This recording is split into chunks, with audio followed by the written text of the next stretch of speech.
Good morning students, मैं Rameshwar Prasad Gupta, associate professor, government girls college Bundi, Kota university Kota के syllabus के अनुसार बीकॉम पार्ट फर्स्ट के एबीएसटी विषय के फर्स्ट पेपर फाइनेंशियल अकाउंटिंग के topic format of statement of profit and loss यानी कि लाभ हानि विवरण का फॉर्मेट जो कंपनी के जो फाइनेंशियल स्टेटमेंट्स होते हैं, वित्तीय विवरण होते हैं, उसमें हमने सबसे पहले उसमें बैलेंस शीट होता है, उसके बाद उसमें statement of profit and loss होता है।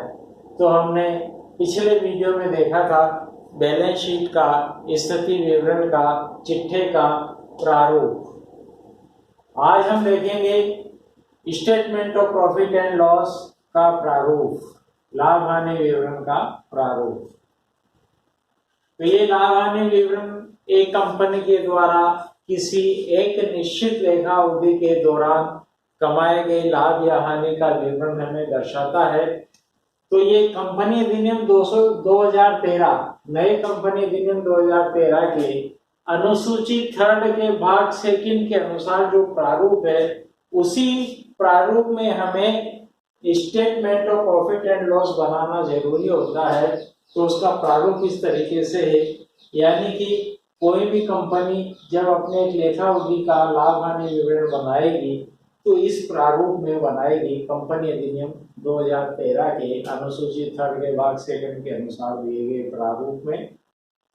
तो जो सबसे पहले हम कंपनी का नाम लिखेंगे, जो भी कंपनी का नाम है लिमिटेड, और पार्ट 2 है statement of profit and loss for the year ended on. अब किसको समाप्त हो रहा है, जैसे 31/3/2000 को समाप्त होने वाले वर्ष के लिए हम लाभ हानि विवरण बना रहे थे, 31/3/2000 रुपीज इन। अब ये रुपीज इन हम यहाँ सिंगल रुपीज में भी लिख सकते हैं, हंड्रेड्स में भी लिख सकते हैं, थाउजेंड्स में भी लिख सकते हैं, लैक्स में लिख सकते हैं।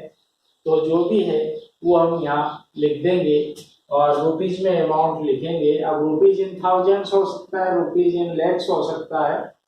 तो ये है figures for the current reporting year. तो ये जो 19-20 वर्ष है, 2019-20 यानी कि जो 31/3/2020 को समाप्त हो रहा है चालू वर्ष, उसके आंकड़े इधर लिखेंगे। और figures for the previous reporting year, तो प्रीवियस रिपोर्टिंग ईयर का इधर लिखेंगे हम। उदाहरण के लिए जैसे 31/3/2019 को समाप्त होने वाले वर्ष के ये परिणाम थे, तो ये 18-19 का वर्ष है, ये 19-20 का वर्ष है। तो हमें चालू वर्ष से मतलब है, किंतु पिछले वर्ष के डेटा लिखने से एक तुलनात्मक अध्ययन हो जाता है कि पिछले वर्ष की अपेक्षा इस वर्ष में हमें अमुक राशि में लाभ अधिक हुआ है या कम हुआ है, या अमुक मद में खर्च अधिक हुआ है कम हुआ है, यानी कि पिछले वर्ष से एक तुलनात्मक अध्ययन, कंपेरेटिव स्टडी हो जाती है। अब इस प्रारूप में हम 1 से 17 तक के बिंदु के हिसाब से लिखेंगे। तो फर्स्ट बिंदु लिखेंगे रेवेन्यू फ्रॉम ऑपरेशंस। तो हमें जो भी ऑपरेशन है, जो भी बिजनेस है, जो भी संचालन है, जो भी व्यवसाय है, उससे कुल कितनी प्राप्तियां हो रही है, तो उन समस्त प्राप्तियों को, समस्त रिसिप्ट्स को रेवेन्यू मानते हुए हम यहाँ इस वर्ष का यहाँ लिख देंगे। पिछले वर्ष का जो सिर्फ तुलनात्मक अध्ययन करना है, इसलिए पिछले वर्ष का इधर लिख देंगे। फिर सेकेंड लिखेंगे अदर इनकम। अब रेवेन्यू फ्रॉम ऑपरेशंस के अलावा, चालू व्यवसाय के अलावा और किसी व्यवसाय से या और किसी घटना से हमें अगर कोई इनकम हुई है अदर प्रकार की, तो वो अदर इनकम भी यहाँ लिख करके और फिर हम इसको जोड़ देंगे। तो हमें पहला और दूसरा पॉइंट जोड़ने से थर्ड पॉइंट बन जाएगा total revenue. First plus second points, third point बन गया टोटल रेवेन्यू। जो भी इन दोनों का टोटल आएगा वो हम यहाँ लिख देंगे। तो ये हमारे पास टोटल रेवेन्यू इकट्ठा हो गया। अब टोटल रेवेन्यू में से फोर्थ स्टेज के ऊपर हम एक्सपेंसेज घटा देंगे। तो जितने भी एक्सपेंसेज है उन सबको लिख देंगे। फिर ये जितने भी एक्सपेंसेज हमने इनर कॉलम में, आंतरिक कॉलम में लिखे हैं, उन सबका यहाँ टोटल एक्सपेंसेज कर देंगे। टोटल फोर्थ पॉइंट के हिसाब से टोटल एक्सपेंसेज याद कर लेंगे और यहाँ टोटल एक्सपेंसेज हो जाएंगे। तो थर्ड पॉइंट के अनुसार यहाँ टोटल रेवेन्यू हो जाएगा और फोर्थ पॉइंट के हिसाब से यहाँ टोटल एक्सपेंसेज हो जाएंगे। फोर्थ पॉइंट के हिसाब से यहाँ टोटल एक्सपेंसेज हो जाएंगे। अब ये टोटल रेवेन्यू और टोटल एक्सपेंसेज का अंतर हम यहाँ अगले में ले लेंगे, फिफ्थ बिंदु में, कि थर्ड माइनस फोर्थ। थर्ड यानी कि टोटल रेवेन्यू में से फोर्थ यानी टोटल एक्सपेंसेज को यहाँ घटा देंगे, तो थर्ड माइनस फोर्थ में यहाँ पांचवा बिंदु, पांचवी स्टेज हमें याद हो जाएगी कि profit before exceptional and extra ordinary items and tax.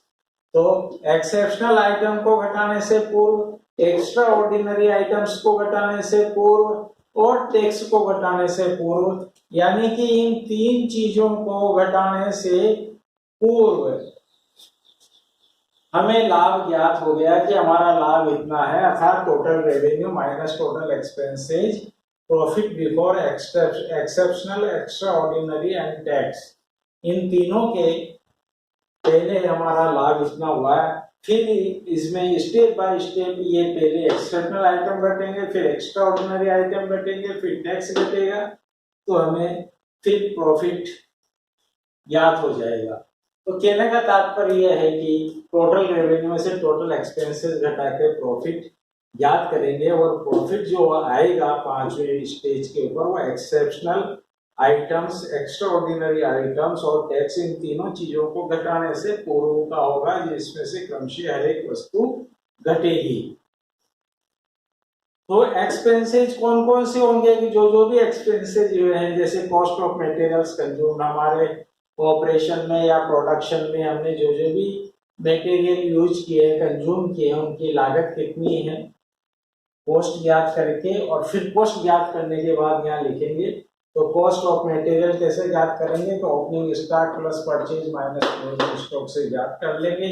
Purchases of stock in trade, यानी कि व्यवसायी का जो भी माल है, स्टॉक है, वो अगर हमने निर्मित माल खरीदा है तो उसकी परचेज आ जाएगी। चेंज इन इन्वेंट्रीज है, तो फिनिश स्टॉक के, फिनिश गुड्स के स्टॉक में अगर कुछ चेंज हुआ है तो उसको हम यहाँ लिख देंगे, यानी कि opening stock minus closing stock, तो जो भी चेंज होगा वो यहाँ ज्ञात हो जाएगा। वर्क इन प्रोग्रेस का भी opening stock minus closing stock करके और जो भी चेंज होगा यहाँ मालूम हो जाएगा।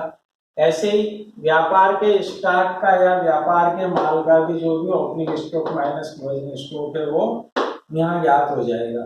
और फिर इस तरीके ये तीनों चेंज की अमाउंट लिख देंगे, और फिर ये cost of metals consume, purchase of stock in trade, change in inventories, तीनों प्रकार की। और उसके बाद में एम्प्लॉयज बेनिफिट एक्सपेंसेस, एम्प्लॉयज के लिए हमने जो भी खर्चा किया है, फिर फाइनेंस कॉस्ट जो भी हमने ब्याज दिया है, इन सब आइटम को अलग अलग दिखाएंगे। डेप्रिसिएशन एंड अमोर्टाइजेशन एक्सपेंसेस, जो भी डेप्रिसिएशन हुआ है, ह्रास हुआ है, अमोर्टाइजेशन हुआ है, अपक्षरण हुआ है, घिसावट हुई है, या फिर चलन से हट गए हैं, या किसी लाइसेंस की अवधि समाप्त हो गई है, तो वो सब अमोर्टाइजेशन है। और फिर है अदर एक्सपेंसेज, तो अदर एक्सपेंसेज हो जाएंगे इस तरह, सारे के सारे ही हम टोटल एक्सपेंसेज हेड वाइज अलग अलग लिख के और टोटल एक्सपेंसेज लिख देंगे। और फिर टोटल रेवेन्यू में से टोटल एक्सपेंसेज घटा के पांचवें स्टेज में हम profit before exceptional and extra ordinary items and tax से पहले का लाभ ज्ञात कर लेंगे। और फिर छठे स्टेज के ऊपर हम एक्सेप्शनल आइटम्स लिख देंगे, और सातवें स्टेज के ऊपर इस एक्स्ट्रा ऊपर पांचवा आइटम में से छठा आइटम घटा के सातवें स्टेज के ऊपर profit before extra ordinary items and tax. तो ये जो पहले तीन चीजें घटाई हुई नहीं थी, उसमें से हमने ये एक्सेप्शनल आइटम्स घटा दिए हैं, तो अब दो चीजें घटाई हुई नहीं है, एक्स्ट्रा ऑर्डिनरी आइटम्स और टैक्स, दो चीजें घटाई हुई नहीं है, और उसके पहले का लाभ हमें ज्ञात हो गया। फिफ्थ माइनस सिक्स से हमें सेवंथ पॉइंट ज्ञात हो गया। और फिर एट्थ पॉइंट में अब पहले हमने एक्सेप्शनल आइटम्स घटा दिया, अब एक्स्ट्रा ऑर्डिनरी आइटम्स घटा देंगे, तो एक्स्ट्रा ऑर्डिनरी आइटम्स यहाँ लिख के, और फिर नाइन्थ में क्या करेंगे कि एट्थ माइनस नाइन्थ कर देंगे, प्रॉफिट बिफोर टैक्स रह जाएगा। तो तीन चीजों में सब दो चीजें तो घट चुकी है और टैक्स और घटाना है, तो ये प्रॉफिट बिफोर टैक्स ज्ञात हो जाएगा। प्रॉफिट बिफोर टैक्स ज्ञात होने के बाद में हम इसमें अगला स्टेज 10वां है, 10th में हम लिखेंगे टैक्स एक्सपेंसेस। तो टैक्स एक्सपेंसेस कितने हैं कि करंट ईयर के तो इतने हैं और पिछले सालों के जो चले आ रहे हैं वो डेफर्ड टैक्स इतने हैं, या आगामी वर्षों के लिए चुकाना है तो वो डेफर्ड टैक्स इतने हैं। इस प्रकार से जो भी टोटल एक्सपेंसेज है वो हम यहाँ लिख देंगे। तो टोटल एक्सपेंसेज लिखने के बाद में